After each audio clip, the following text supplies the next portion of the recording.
Bismillahirrahmanirrahim. Assalamualaikum warahmatullahi wabarakatuh. Beberapa waktu lalu kita sudah bahas mengenai sheet DB, kemudian TN tanggal nasional, kemudian ada sheet KA kinerja atasan ya, atau RKA rencana kinerja atasan. Oke, selanjutnya kita akan bahas mengenai ruang kontrol ya. Sini R control. Kalau di sheet kinerja dan perilaku VS perilaku ini nanti ya belakangan. Ini saya jelaskan dulu di bagian di ruang kontrol. Nah, untuk di ruang kontrol di bagian sini itu ada pola ya. Sini sudah ada pola tersendiri ya, seperti ini teman-teman bisa lihat. Saya warnai, mungkin di beberapa aplikasi yang lainnya itu saya tidak lakukan pewarnaan ya. Nah, kalau khusus yang ini khusus untuk perawat saya sudah warnai, ada beberapa ya. Oke, baik. Nah, itu artinya setiap warna ini ya, contohnya sini RHK ya, RHK. Jadi RHK-nya yang ada di sebelah kiri sini kemudian yang di sebelah kanan ini itu artinya terjadi pengelompokan ya, terjadi pengelompokan RHK berdasarkan jenis butir kegiatan yang ada di sini ya. Oh, masih tindakan pengkajian. Oke, sorry, ini masih satu kategori ya, sorry. Oke. Nah, ini jadi kalau kita lihat di sini ini pengkajian. Jadi RHK ini satu kelompok ya, satu kelompok dengan jenis butir kegiatan yang ada di sini. Jadi intinya itu. Jadi setiap butir kegiatan itu sudah ada kelompok RHK-nya masing-masing, dan ini saya ambil dari berdasarkan permenpannya perawat. Begitu juga jenis fungsional yang lainnya ya. Jadi itu sudah terjadi pengelompokan dari sononya ya, dari permenpannya. Kalau dari permenpannya nggak menyebutkan RHK, tapi ada namanya sub kegiatan ya.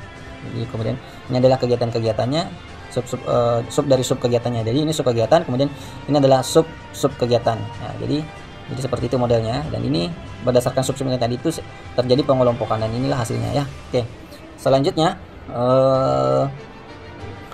yang ingin saya jelaskan lagi berikutnya adalah di sini kuantitas per tahun ya. Jadi teman-teman memilih butir kegiatan yang akan dilaksanakan ya. Contohnya di sini ini pemainnya melakukan pengkajian individu dalam satu tahunnya itu ada berapa ya.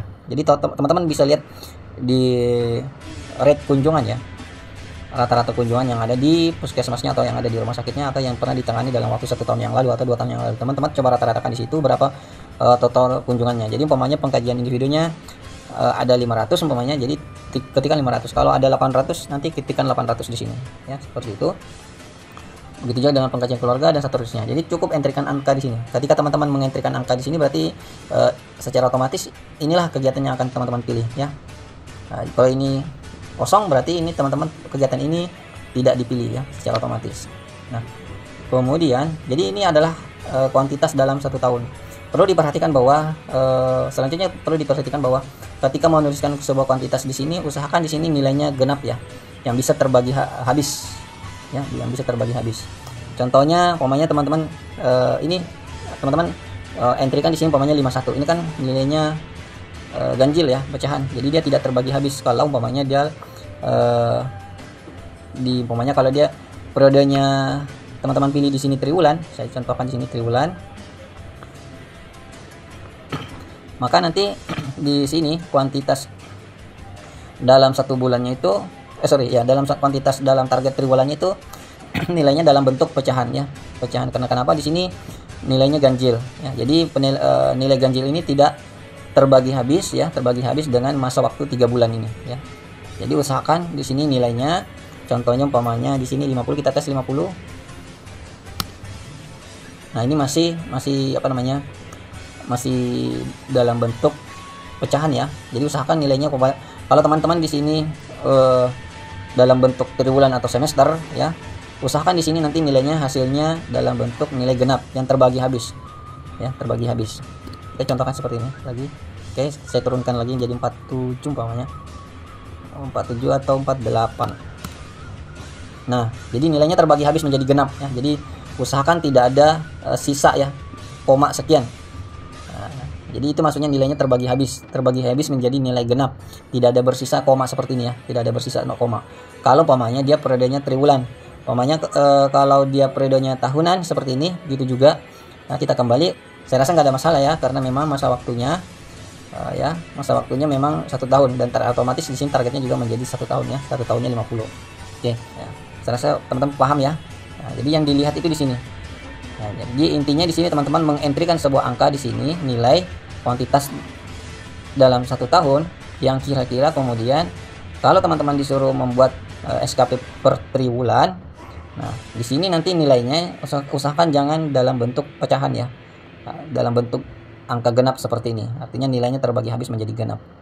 Ya, karena aplikasinya ini akan mengkonversi kegiatan tahunan ini menjadi kegiatan triwulan, semester atau tahunan ya, sesuai dengan perintah yang ada di sini ya. Jadi kalau pematah disuruh teman-teman membuat periode triwulan SKP-nya, nanti di bagian ruang kontrol sini akan dia menghitung sendiri. Jadi kalau umpamanya dalam 1 tahun pasiennya ada 800, maka nanti akan dibagi, oh ternyata kalau target triwulannya itu ada 200, kalau ini targetnya 12,5. Nah, ini kan tidak memungkinkan, berarti teman-teman harus menaikkan atau menurunkan targetnya lagi, walaupun pasiennya di situ umpamanya ada 50. Jadi teman-teman harus menurunkan atau menaikkan menjadi umpamanya di sini menjadi 48 umpamanya. Oke, atau menaikkan menjadi 52.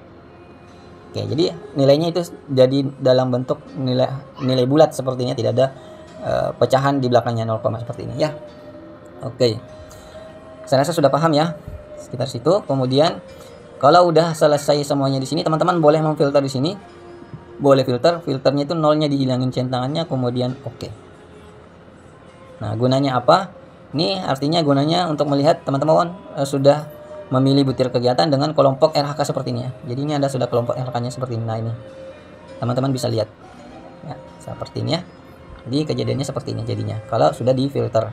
Kalau saya lepas lagi filternya, teman-teman masih ingin memilih butir kegiatan, nanti tinggal select all aja semuanya di sini, kemudian oke. Nah, nanti akan muncul lagi semuanya butir kegiatan yang memungkinkan bisa dipilih kembali ya. Ya. Tinggal mengentry angkanya, nilainya yang di sini, yang mana butir kegiatan yang mana yang akan di rekrut atau dipilih ulang untuk dimasukkan dalam kegiatan kita ya. Seperti itu ya. Jadi jangan lupa kalau udah boleh difilter, boleh enggak. Tapi kalau mau filter, klik ya nolnya, hilangin centangannya, kemudian oke. Gunanya apa untuk memfilter? Untuk melihat kelompok butir kegiatan dan RHK-nya ya, yang mana saja yang udah dipilih. Nah, batasannya berapa nilai maksimal kuantitasnya? Nggak ada batasan ya, nggak ada batasan, karena target kuantitas per tahunnya itu memang betul-betul berdasarkan keadaan di lapangan ya. Jangan dipaksain kalau memang kurang ya. Pokoknya pasiennya cuma 500 ya, tulis 500, jangan dipaksain menjadi 800 ya. Oke, ini hanya sekadar sampel saja. Oke, lanjut kita ke bagian SKP kuantitatif. SKP kuantitatifnya ini otomatis akan muncul sendiri ya. Ini sudah terpola. Ini kan di sini kan sudah ada RHK-nya nih. Ini ada RHK-nya. Di sini ada RHK-nya, berarti ada 3 ya, ada 3 RHK, ada 3 warna. Berarti di sini SKP kuantitatifnya ada 3 juga ya, berdasarkan kelompok kegiatan tadi. Nah, ini kita tinggal filter saja di sini. Ini sudah terfilter, tapi saya filter ulang lagi. Nolnya kita hilangin centangannya, kemudian oke. Nah, ini artinya sudah ada 5 tindakan ya, 5 tindakan, 5 butir kegiatan. Kemudian di bagian bawah sini ada 2 ya, 2 diagnosa, 2 butir kegiatan untuk mendiagnosa keperawatan. Kemudian di bagian bawah ada 12 kegiatan lagi untuk melakukan kegiatan perencanaan keperawatan. Totalnya ada 3 butir RHK ya. Oke, jadi ini udah otomatis. Selanjutnya di bagian lampiran, saya rasa nggak ada masalah. Di rencana aksi gitu juga. Di rencana aksinya ini tinggal filter aja ya, tinggal filter seperti ini. Kemudian oke. Ini udah terkelompokkan seperti ini ya. Oke. Jadi selanjutnya tinggal memfilter. Oke, saya lupa tadi di sini ya. Saya lupa, ini kan nomornya belum beraturan ya. Nanti teman-teman nomornya diusahakan diketik manual ya. 1, ini kemudian 2, kemudian 3, kemudian 4. Sorry, mana 4? 4 seperti ini. Selanjutnya jangan diblok seperti ini ya, kemudian ditarik. Nah, nggak bisa dia. Nah, itu nggak bisa ya. Ini Ctrl Z aja. Jadi teman-teman harus meng-entry satu-satu ya. 4, 5, kemudian 6, ya 7 dan seterusnya ya. Kalau terjadi otomatis seperti nggak ada masalah, lewatin aja langsung ke 9 ya. Oke, kemudian 10 dan seterusnya ya teman-teman. Lanjutin, ini sekadar contoh saja. Nanti di bagian mana tadi nomornya, ini di bagian rencana aksi nomornya akan ngikut sendiri. Oh, ini belum sama dengan ya. Oke, ini seharusnya ikut ya. Kalau di sini nggak ada rumus, berarti teman-teman tinggal entry sama dengan ke nomor satunya tadi, ke nomor satunya ruang kontrol. Ini mana nomor satunya ya, ini ke nomor satunya sini, klik, udah klik, kemudian enter. Nah, udah, kemudian ini tinggal copy, kontrol copy, kemudian blok ke bawah seperti ini, blok ke bawah, kemudian enter. Nah, ini nanti otomatis akan mengikuti penomoran yang ada di ruang kontrol. Oke, selanjutnya di umpan balik. Ini umpan balik saya nggak jelasin dulu ya, ini belakangan, ini juga belakangan, kemudian dokumen evaluasi belakangan, dan seterusnya belakangan. Demikian teman-teman penjelasan mengenai ruang kontrol ya. Untuk lebih lanjut penjelasan yang lainnya akan dijelaskan kemudian. Untuk materi hari ini dicukupkan dulu. Akhirul kalam, dunul qalami wa ma yastrun. Assalamualaikum warahmatullahi wabarakatuh.